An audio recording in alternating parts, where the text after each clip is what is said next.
પાકિસ્તાન દ્વારા સીઝ ફાયરનું ઉલ્લંઘન કરવામાં આવ્યું હોય ત્યારે આ મામલે દારુલ ઉલૂમ તાંદલજા બરોડાના સંચાલક મુફ્તી આરિફ ફલાહી સાહેબે प्रतिक्रिया આપી છે। जंग और वॉर किसी भी मसले का हल नहीं है। अगर पहलगाम में आतंकियों ने हमला किया है तो वो आतंकियों को ढूंढ के तलाश करके प्रॉपर उन्हीं को उसकी सज़ा दे देनी चाहिए, या फिर जहां आतंक मजबूत हो रहा है उन जगहों को तलाश करके उसको कमज़ोर करने की कोशिश करनी चाहिए। रही बात वॉर के ज़रिए, हमारा मुल्क खुद भी इकोनॉमी से टूट रहा है, सिविलियन हमारे भी मर रहे हैं, हमारी फ़ौज जो दिन रात हम लोगों के लिए जागती है, परेशान रहती है,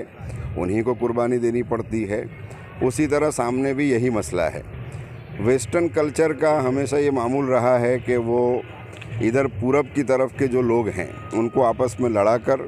अपने आप को मजबूत रखना चाहते हैं, इसीलिए वो इस तरह के आतंकी हमले करवा कर मजबूत तरीन देश जो हमारा भारत है उसको कमज़ोर करने की कोशिश कर रहे हैं। लेकिन उसमें मैं माफ़ी के साथ ये कहता हूँ कि हमारी गोदी मीडिया जो है उसने इस वॉर को जिस तरह लोगों के सामने पेश किया है और पेश करके जो हमारे मुल्क के लोगों का मनोबल कमज़ोर किया, तोड़ा है, उसके लिए सरकार को खुद उस पर कार्रवाई करके उनको मजबूर करना चाहिए कि जो ओरिजिनल न्यूज़ है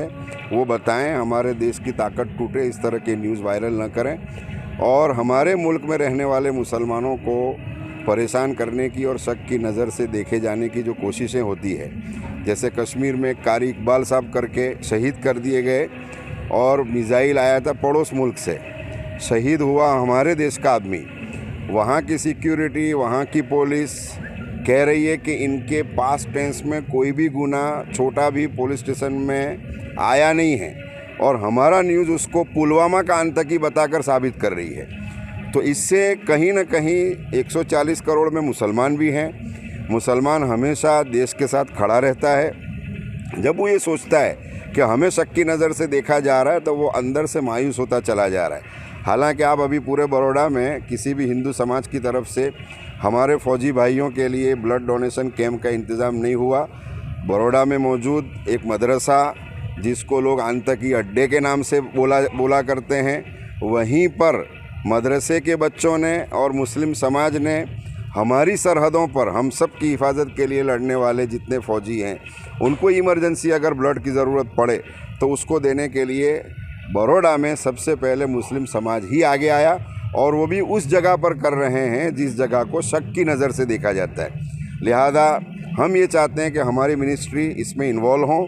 ट्रंप हमारे देश के बारे में ऐलान करे कि भाई सीज़ फायर हो चुका है, ये हम लोगों के लिए शर्मिंदगी की बात है। ये तो हमारी मिनिस्ट्री की तरफ से ऐलान होना चाहिए कि भाई सीज़ फायर हो चुका और हम दोनों मिलकर इस पर पूरा अमल करेंगे। ये तो मध्यस्थी कोई और कर रहा है और हमारी ताकत को कमज़ोर दिखाने की कोशिश करता है। मैं हमारे मुल्क के वज़ीर आज़म नरेंद्र मोदी से दरख्वास्त करता हूँ कि वो आगे आएँ और आगे आकर सीज़ फायर का जितनी भी शर्तें हैं वो मंजूर करवा के फिर ऐलान करें और पूरी दुनिया में एक मिसाल कायम करें कि भाई हम लोग सुकून के साथ रहना पसंद करते हैं। जिस तरह से सीज़ फायर तो हुआ था लेकिन पाकिस्तान ने फिर उसकी नाबाज हरकत दिखाई, वापस से अटैक किया, क्या कहोगे? अब उसमें सीधी बात है कि अगर हमारी गवर्नमेंट ने सीज़ फायर की जो शर्तें रखी थी और उसमें मध्यस्थी डोनाल्ड ट्रंप ने किया है तो डोनाल्ड ट्रंप पर दबाव बनाया जाए कि भाई आपने बीच में रह के ये सीज़ फायर कराया था तो अब आप इसमें अपना रोल क्या अदा करते हैं। और मुझे तो ये लगता है कि डोनाल्ड ट्रंप एक गेम खेल गया। हमारी मिनिस्ट्री को डायरेक्ट इन्वॉल्व होना चाहिए और गोया के पाकिस्तान के साथ बात करनी चाहिए और बात करके जैसे एक बाप होने का रोल अदा करते हैं तो बेटे को परिवार में ले लें और भारत में ही पाकिस्तान को शामिल कर लें ताकि न रहे बांस न बजे बांसुरी।